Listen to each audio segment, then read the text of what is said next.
May 2001 was the first time that I saw her. I saw her at my graduation, and immediately, upon seeing her, I knew that she was going to be the one to change everything. I knew that she was going to teach me what hope was all about. I spotted her when I was on stage, diploma in my hand. I saw her stand up and head for the exit. And amid that crowded auditorium, I saw my parents waving at me. I saw my friends throwing me the thumbs up. All that I could focus on was her leaving, and she never turned around.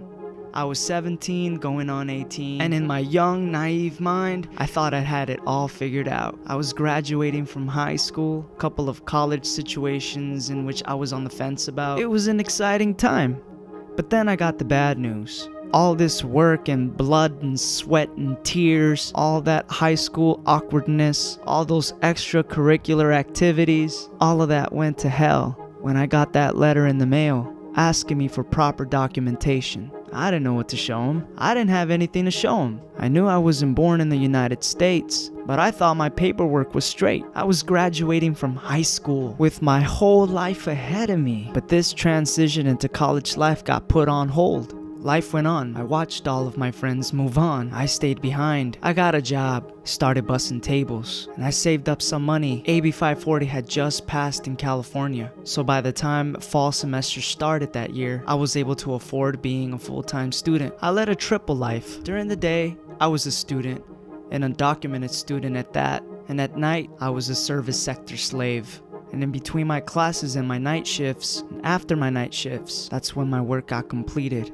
I never forgot her, kept looking forward to seeing her once more. I imagined that the next time that I saw her, things would be different. Perhaps, maybe next time, she'd notice me. And before I knew it, 2 years had gone by. I was still working at the same place, and I saw her again. It was at the end of July 2003. I saw her, and I know she saw me. We locked eyes. She had the face of a dream. She winked, but it was not yet to be. And as quickly as she whisked into the restaurant where I was working, she was gone. And I knew that it wasn't going to be the last time that I saw her. She definitely had some sort of way of keeping that hope alive inside of me. Life went on. The days continued to fall off the calendar. And before I knew it, another 2 years had gone by. By then, I had transferred into a university. I was in the process of politicizing myself. Things were escalating to be more and more difficult. But I never forgot her. I knew that sooner or later we'd meet again. It's like in that book, The Alchemist. If things happen once, they're never gonna happen again. But if they happen twice, it's guaranteed to happen a third time. And I was right. Hurricane Katrina had just devastated the southern portion of the United States.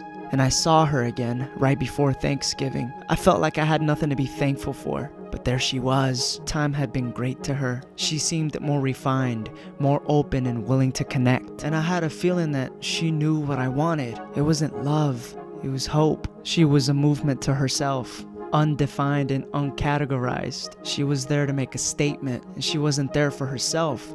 She was there for us. She had a strong, solemn voice. She enunciated her words like everything she spoke, she meant. Like it was her life, her purpose, and I couldn't help but admire that. But then, suddenly, she was gone. And for the first time since I first saw her, I felt heartbroken. Like hoping was not enough. I had to chase her down. I had to make her understand what she meant to me. I had to communicate what I really felt and what I really wanted. I felt that if we were in the same movement, moving towards the same outcome, with the same goal in mind, we could accomplish great things together. And since then, we've become closer, consistently pushing forward. When I fall behind, she picks up the slack. And when she goes mute for a while, I remind her of the importance of the voices that she represents. My heart, lacerated by the many times that she's walked away, continues to pound at the sight of her. And again, it's not love, it's hope. Hope for something grander, that indeed we can come together. It's been 5 years of courtship, 5 years of struggling, 5 years of bickering, 5 years of back and forth. Many people would say that it's a dysfunctional relationship, but without me, without the faith that I have in her, without the hope that I have for us, she's nothing. Nothing but a pretty face, an ideal circumstance, utopia, a dream. She's my dream. 2010, it's been 9 years since I've obtained my high school diploma. I finally have my college diploma. She's still there, smiling and applauding this time, pulling forth pulling for me, pulling for everyone like me.